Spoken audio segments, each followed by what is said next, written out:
Hello students, चलिए start करते हैं। लीनियर प्रोग्रामिंग मिसलेनियस एक्सरसाइज का क्वेश्चन नंबर 2 देखते हैं क्या है। A farmer mixes 2 brands P and Q of cattle feed. Cattle का फीड है, उसको क्या करता है एक फार्मर पी और क्यू टाइप के फीड को मिक्स करता है। जो ब्रांड पी है कॉस्टिंग रुपीज 250 पर बैग। जो पी की कॉस्ट है वो 250 रुपीज पर बैग है। उसके अंदर क्या है, containing 3 unit of nutritional element A, 2.5 unit of element B and 2 unit of element C. समझ में आ गई बात। पी ब्रांड के अंदर क्या क्या है, 3 यूनिट ऑफ न्यूट्रिएंट ए है, 2.5 यूनिट ऑफ बी है और 2 यूनिट एलिमेंट सी है। और जो ब्रांड क्यू है उसकी कॉस्ट है 200 पर बैग। उसके अंदर क्या है, 1.5 unit of element A, 11.25 unit of element B and 3 unit of element C. The minimum requirement of nutrient A, B, C are 18 unit, 45 unit and 24 unit। यहाँ पे क्या कहा है, जो मिनिमम रिक्वायरमेंट है ए बी सी एलिमेंट की वो कितनी कितनी है, 18, 45 और 24। Determine the number of bags of each brand which should be mixed in order to produce a mixture having a minimum cost per bag। यहाँ पे कॉस्ट को क्या करना है, हमें मिनिमाइज करना है। What is the minimum cost of the mixture पर बैग, ये भी हमें फाइंड आउट करनी है। क्लियर हो गई बात, कोई दिक्कत नहीं होनी चाहिए। अब सबसे पहले देखो यहां पे हमारे पास कौन कौन सी ब्रांड है, पी और क्यू। अब इन्हीं को हम मान लेते हैं यहां पे, let farmer use X bag of P and Y bag of Q. P के एक्स बैग यूज करता है, क्यू के वाई बैग यूज करता है। बस यही हमने फाइंड आउट करना है, यही चीज हमने क्या कर ली, मान ली। अब मिनिमाइज करना है कॉस्ट को, तो जेड इज इक्वल टू क्या हो जाएगी, पी की कॉस्ट कितनी थी बच्चों 250, तो एक्स बैग की कितनी हो जाएगी 250x। क्यू की कितनी थी 200, तो वाई बैग की कितनी हो जाएगी 200y। इसको हमें क्या करना है, मिनिमाइज करना है, यहां पर लिख देंगे। अब हम बात करेंगे कंस्ट्रेंट की। मेन चीज तो यही है हमारी, कंस्ट्रेंट पे ही ध्यान देना है हमें। अब ध्यान से देखो यहाँ पे कंस्ट्रेंट क्या क्या बन रहे हैं बच्चों हमारे, देखो ध्यान से कौन कौन से एलिमेंट है, ए बी सी। पहले ए देखो, ए की कितनी यूनिट है 2.5 यूनिट, तो इसको क्या लिख लेंगे हम यहाँ पे, कितनी है 2.5 ही है ना, sorry 3 unit of vitamin element A, तो ये क्या हो जाएगा 3x। प्लस में इसके अंदर क्या है, बी के अंदर सॉरी क्यू के अंदर कितनी है 1.5 यूनिट ऑफ एलिमेंट ए, तो ये क्या हो जाएगा 1.5y। और इसकी मैक्सिमम वैल्यू कितनी हो सकती है 18 यूनिट, तो यहां पे क्या कहा है उसने, ग्रेटर देन इक्वल टू 18 लेनी है। मिनिमम वैल्यू कह रखी है ये एटलीस्ट। ध्यान से देखो, the minimum requirement of the nutrient A, मतलब कम से कम इतनी तो होनी चाहिए, उससे ज्यादा भी हो सकती है। तो ये कंस्ट्रेंट बन गया हमारा। ठीक है भाई, कोई दिक्कत नहीं। दूसरे कंस्ट्रेंट पे ध्यान देते हैं। उसके अंदर बी एलिमेंट को देखते हैं। इसके अंदर कितने एलिमेंट है बी के, 2.5 यूनिट, तो 2.5x। प्लस में इसमें कितने हैं एलिमेंट बी के, 11.25y। और ये कितनी वैल्यू क्या रखी है उसने, मिनिमम वैल्यू 45, तो ग्रेटर देन इक्वल टू 45 लेनी है। सेकेंड कंस्ट्रेंट बन गया। थर्ड कंस्ट्रेंट क्या है, थर्ड कंस्ट्रेंट के अंदर सी एलिमेंट देखो 2 यूनिट है, तो 2x। फिर प्लस में इसके अंदर क्यू के अंदर कितना है 3 यूनिट ऑफ एलिमेंट सी, तो 3y। और ग्रेटर देन इक्वल टू क्या हो जाएगी यहाँ पे 24 यूनिट्स। बात आ गई समझ में, कंस्ट्रेंट बन गए हमारे पास, कोई दिक्कत नहीं है। अब देखो बच्चों यहाँ पे डेसिमल में है ये कंस्ट्रेंट, इनको क्या करो डेसिमल से अपनी इंटीजर वैल्यू की फॉर्म में लेके आने के लिए, पूरी प्रॉपर वे में लेके आने के लिए क्या करूं मैं, इसको 2/3 से मल्टीप्लाई कर लूं। 2/3 से मल्टीप्लाई करेंगे तो यहाँ पे क्या हो जाएगा, 3 से 3 कट गया, ये क्या बन गया 2x। फिर प्लस में 1.5 को 2 से 2 कट जाएगा, यहां पे क्या आ जाएगा मेरे पास प्लस का y, greater than equal to यहां पे 3 6 जा 18, 6 2 जा 12। इक्वेशन बन गई या नहीं बन गई, अपने पास से कर सकते हैं मल्टीप्लाई, हमने इसको फ्रैक्शन को डेसिमल को रिमूव करने के लिए किया है ऐसा। ठीक है, या फिर क्या कर सकते हो, यहां पे पूरी इक्वेशन को 1.5 से डिवाइड कर लो। इसके अंदर आ जाओ, इसके अंदर मैं क्या करता हूं 4/5 से मल्टीप्लाई कर लेता हूं। किससे कर लिया मैंने, 4/5 से। 5 से इसको डिवाइड किया तो क्या आ गया 0.5, 0.5 की 4 से मल्टीप्लाई कितना आ गया 2x। यहां पे 11.25 को 5 से डिवाइड करेंगे तो क्या आ जाएगा मेरा, ये आ जाएगा 2.2 समथिंग, देख लो इसको 11.25 मल्टीप्लाई 4/5 कर रहे हैं। 5 से कट करो, 5 2 जा 10, ये हो गया 12, तो यहाँ पे डेसिमल आ गया, तो 5 2 जा 10, फिर कितना हो गया हमारा, ये हो गया 12, तो 25, 5 5 जा 2.25 की 4 से मल्टीप्लाई करो, 2 4 जा 8 हो गया, और 25 की 4 से मल्टीप्लाई, ये हो गया मेरे पास 9, तो ये आ गया 9y। और ग्रेटर देन इक्वल टू 5 9 जा 45, 9 4 जा 36, ये बन गया। ये थर्ड इक्वेशन हमारी सिंपल है, 2x plus 3y greater than equal to 24।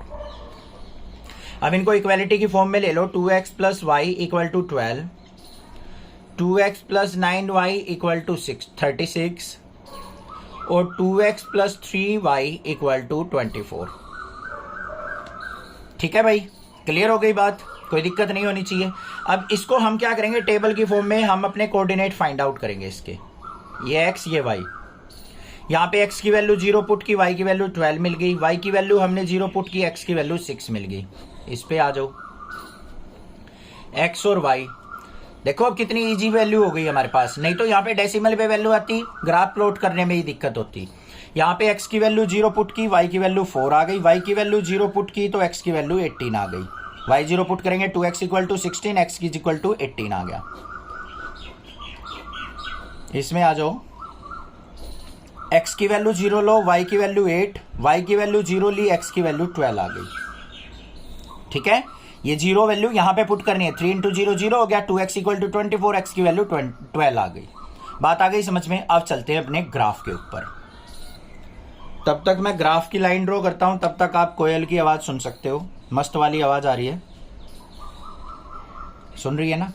ठीक है, मैं तो सुनता ही रहता हूं, कभी पिकॉक, कभी चिड़िया आ जाती है स्पैरोज, और कभी आ जाते हैं हमारे यहाँ पे कोयल आ जाती है, कभी कोई आ जाता है, कभी कोई आने पे ही लगे रहते हैं। तो भाई फुल इंजॉयमेंट है, विलेज में रहने का कुछ तो फ़ायदा है, नेचुरल साउंड का मज़ा ही अलग है। भाई हरियाणा से हूँ, कुछ हरियाणवी वर्ड आ जाए तो ये मत सोचा करो सर आप हरियाणवी बोल रहे हो बीच में, होनी भी चाहिए यार, अपनी मदर टंग जो है वो होनी चाहिए। हो गई भाई मार्किंग यहाँ पे, ठीक है। अब देखते हैं, कंसंट्रेशन करो अपने क्वेश्चन के ऊपर। ये हमारी x एक्सिस हो गई, ये y एक्सिस हो गई। इंटरवल ले लेते हैं 4 4 के, ये 4 8 12 16 20 24 28 तक ले लिया। यहाँ पे भी 4 8 12 16 20 24। मैक्सिमम वैल्यू कहाँ तक जा रही है भाई हमारी? चलो भाई बहुत ज़्यादा ले लिया हमने, कोई दिक्कत की बात नहीं है। पहले वाली पे आ जाओ, 0,12, y की वैल्यू 12, x की वैल्यू 0, 12 कहाँ पे होगा? ये रहा पॉइंट, y पे 12।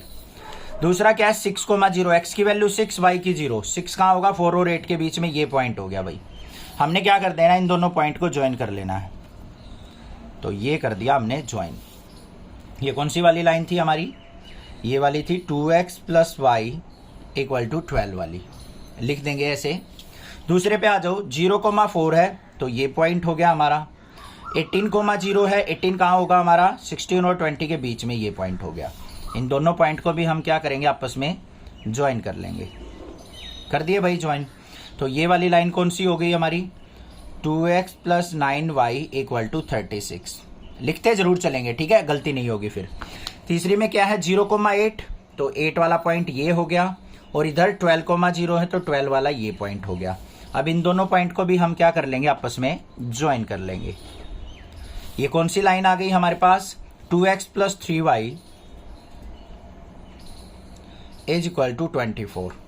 अब बात आ गई कॉमन रीजन की। कॉमन रीजन कैसे निकालने, ध्यान से देखो, बारी बारी से देखते चलेंगे। पहली कंडीशन देखो, ग्रेटर देन इक्वल टू 12 है। ग्रेटर देन हम तब मतलब ऊपर की तरफ, ये वाली लाइन थी, इस पे ऊपर की तरफ चलेगा, ये ऐसे, ये ऐसे ऐसे एरो बना ली। दूसरी पे आ जाओ, ये भी ग्रेटर देन इक्वल टू 36 है, तो ये वाली लाइन, इसमें भी ऊपर की तरफ एरो चलाओ ऐसे। तीसरी क्या है, ये भी हमारी ग्रेटर देन इक्वल टू 24 है, तो 24 वाली ये है, इसमें ऊपर की तरफ ऐसे ऐसे चलेगी एरो। बात आ गई समझ में या नहीं आ गई? ठीक है। अब देखो भाई, इसमें इस एरिया में 2 एरो आई है, इस लाइन की आई है, इस लाइन की आई है, ऊपर वाली की तो ऊपर चली गई, तो यहां पे जो हमारा रीजन हुआ वो ऊपर की तरफ ही रह गया। ये ऊपर की तरफ ही हमारा रीजन आ गया। कोई ऐसा रीजन नहीं आया जो हमारा कॉमन रीजन बना हो। यही ऊपर का जो रीजन होगा हमारा अनबाउंडेड रीजन जो है, यहाँ पे कॉमन रीजन हमारा आएगा। ठीक है भाई। अब हम क्या करेंगे, यहाँ पे ये पॉइंट पता है हमें, ये पॉइंट फाइंड आउट करना है और ये पॉइंट फाइंड आउट करना है। इस पॉइंट का भी पता है हमें।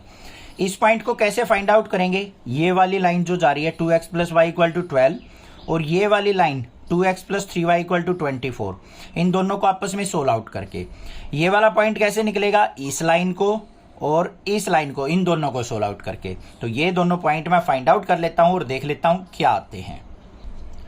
इनको मैंने रफ साइड सोल्व आउट कर लिया। ये जो पॉइंट आए हैं मेरे, ये कोऑर्डिनेट्स आ गए मेरे 3,6 और ये जो पॉइंट आए हैं ये आ गए 9,2।